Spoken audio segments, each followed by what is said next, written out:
네, 여러분 또 제가 안민석에 관련된 전명덕의 녹취 3탄을 들고 왔습니다.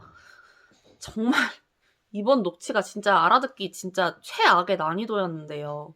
이 사람은 변호사를 하고 국회의원을 앞으로 하신다는 분이 도대체 무슨 말씀을 하시는지 정말로 한마디도 못 알아듣겠는데, 이분이 어쨌든 제가 한 녹취록을 막 제가 이어폰까지 끼고 막 볼륨을 최대로 높여가면서 들은 거 또 들어가면서 최대한 이게 제가 자막을 땄는데 제가 진짜 도저히 못 알아듣겠는 부분이 두 군데가 있습니다. 그건 여러분들이 좀 양해를 해주세요. 그리고 만약에 이 부분에 대해서 난 알아들을 것 같은데? 라고 생각하시는 분들이나 알아들으신 분들은 댓글로 이건 것 같아요 라고 말씀하시면 제가 영상을 수정해 보도록 하겠습니다.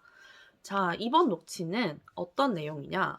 우리의 안민석 선생님께서, 안민석 선생님이라고 하기도 웃기죠. 저 이거 비꼬는 겁니다. 네.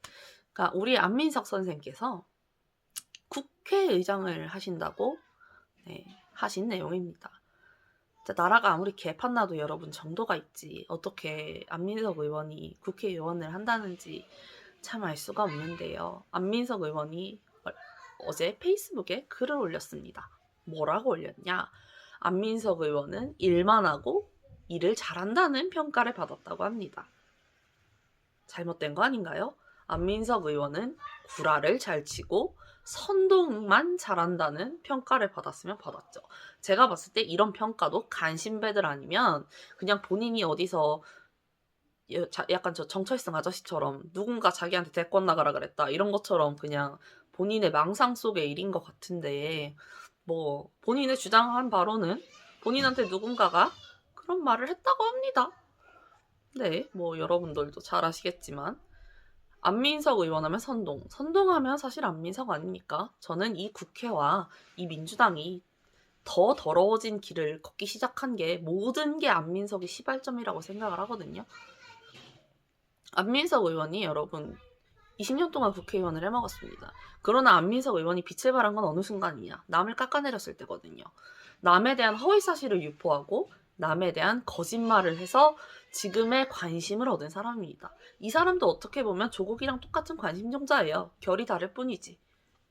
조국은 관심종자를 SNS에 하면서 한다면 이 사람은 국회에 나가서 씨부리면서 관심종자 노릇을 하는 겁니다.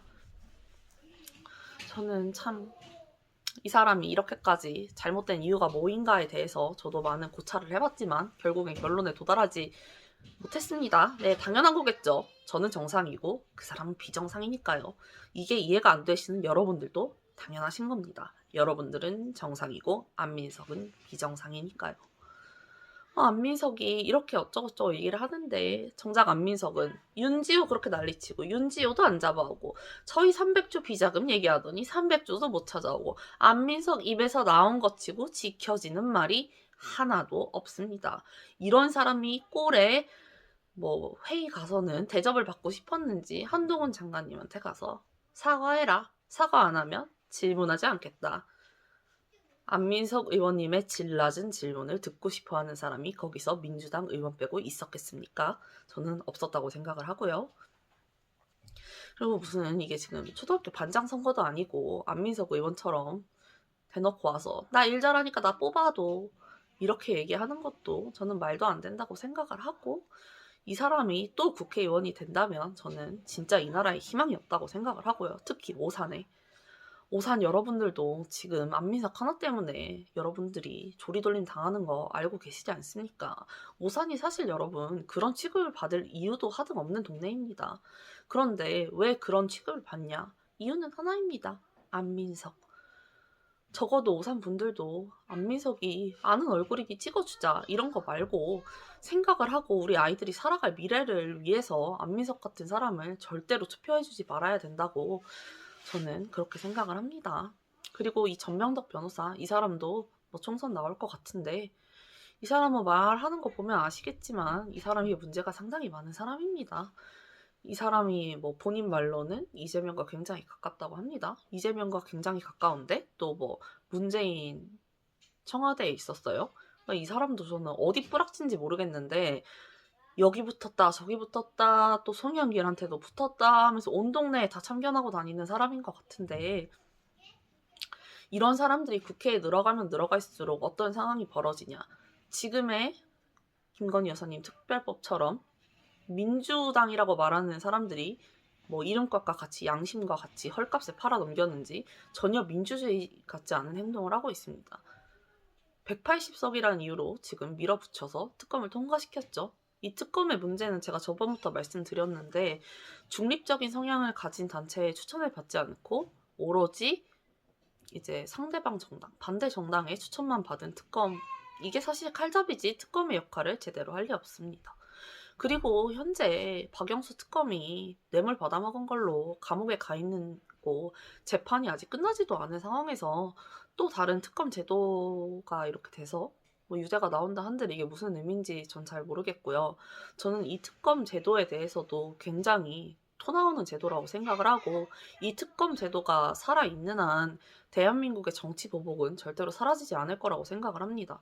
저는 이 특검 자체가 사라지던 아니면은 모든 정당이 이제 추천 권한을 다 빼앗던 둘 중에 하나가 돼야 된다고 생각을 하는데, 이런 거짓말쟁이 민주당 의원들을 많이 당선시켜 주시면 당선시켜 줄수록 우리나라가 공산주의에 가까워집니다.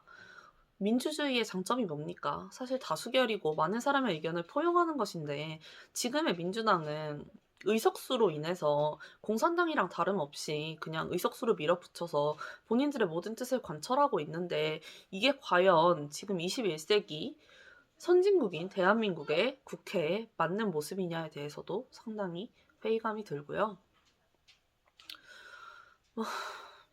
일단 안민석은 저는 반드시 떨어져야 된다고 생각을 하는데, 지금 또 저러고 다니는 걸 보니 전 잘 모르겠습니다.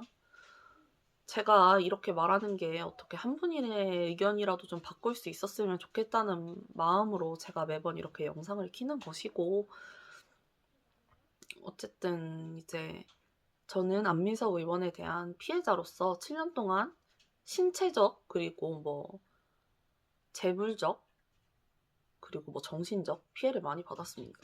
뭐 정신적 문제는 뭐 말할 것도 없이 여러분들이 잘 아실 거라고 생각을 하고, 신체적 문제는 뭐 사실 뭐 제가 다치진 않았지만 안민석 의원이 저희 집에 더러운 돈이 많다고 해서 강도 들어서 제 전남편 칼로 찔리고 뭐 별의별 문제가 다 있었고요. 그리고 돈적인 문제, 제가 안민석 의원님이 그 질러는 그 한마디 때문에 독일에서 변호사 사고 한국에서 변호사 사고 변호사비로 도대체 얼마를 날린지를 모르겠습니다. 제가 안민석 의원 이거 민사소송까지 해서 싹 벗겨먹긴 할 건데, 제가 진짜 억울해서 밤에 잠이 안 옵니다. 이게 반대로 생각해보시면 여러분들도 만약에 직장에서 누군가가 본인에 대해서 출생 의혹을 제기를 하고 이런 식으로 했다면 참을 수 있는 사람이 몇 명이나 있었겠습니까? 전 솔직히 그렇게 생각을 하고요. 일단 오늘의 녹취록, 안민석의 대단한 꿈을 한번 들어보시죠. 무려 국회의장을 하시겠답니다. 그리고 더 나아가서 무엇을 할지 모르시겠답니다. 저는 안민석 의원의 구라지를 여기서 멈춰야 된다고 생각합니다. 그러면 녹취록 들려드리겠습니다. 감사합니다. 되지만은 거꾸로 그게 잘 되게 해서 유라 씨가 역할을 해주는 거야. 사무장 중에서 그런 거죠. 어떻게 보면 그럴 수 있는 거지. 그러니까 그 힘을 그러니까 같이 만들어가는 거지. 그러니까 안민석이 뭐 안민석 의원도 참 그러고 보면 불쌍해요. 어떻게 보면은. 위원이? 네. 위원님은 이제 다음에 이제 저기 지금 당선도 되시면은 의장 서열을 밀리 중이기 때문에 대장. 그러니까 안민석님들 또. 근데 어떻게 보면 사실 그때 고생하신 것보다 의장자 고생하시고 의장자를 맡는 거잖아요. 안쓰럽긴 하죠. 안민석님은 이제 사실은 그러니까 문재인님 탄생에 사실 기여하시는 결과적으로 이제 유라 씨 입장에서는 그렇게 하지만은 어떻게 보면 제일 일을 많이 했죠. 그렇죠. 그런데 이제 그러니까 챙기지 하도 못해가지고 그런 거에서 이제 그럼 안민석 의원님 그냥 이렇게까지 했는데 의장 달고 끝나는 거예요? 본인이 이제 어떤 생각 가질 수 있는 건 일단 의장의 생각이 틀린 것 같고 또 그 이상 또 뭐 생각할 수 있는데 정치라는 게 뜻대로 된 게 아니라 사람들이 이제 재정적인 정치라는 것이 국민들이 열광을 해줘야 가능한 거잖아요. 그쵸. 그러니까 그거는 이제 그분의 역량인 것이고. 제가 봤을 때 근데 안민석 의원님은 제 소송을 털어야 돼요. 왜냐면 안민석 의원이 결국 저 때문에 거짓말쟁이라고 욕먹는 거잖아요. 뭐 한다고? 저 때문에 거짓말쟁이라고 욕먹는 거잖아요, 결과적으로. 안민석 의원님, 근래 보시면 댓글 찾아보세요. 다 300조 찾아와라, 구라치지 말아라, 다 그거 이거잖아요. 어떻게 그러지?